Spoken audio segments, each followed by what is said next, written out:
I saw a little clip on social media of people asking Allah, oh Allah, grant me a G-Wagon and grant me a pink bag and grant me something else. Have you seen that?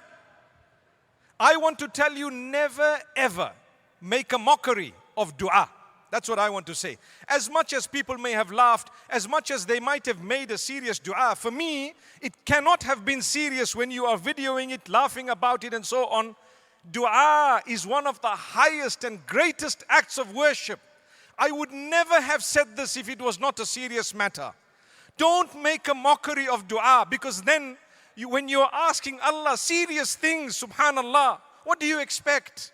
I don't want people to come and make a laughter about something that's a massive act of worship. And people might say, Sheikh, you're taking it too seriously. It's just a joke. Trust me, I have better jokes than that. But they're not mocking at Allah and His Rasul sallallahu alaihi wasallam. Don't I have better jokes, guys? Come on, come on.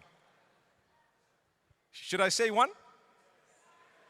I'm fasting, so I'd rather spend the time not saying one. Come back in December, light upon light, and I guarantee you, inshallah, if I'm there, we give you one, right? And by the way, I know it's April. That wasn't an April Fool's.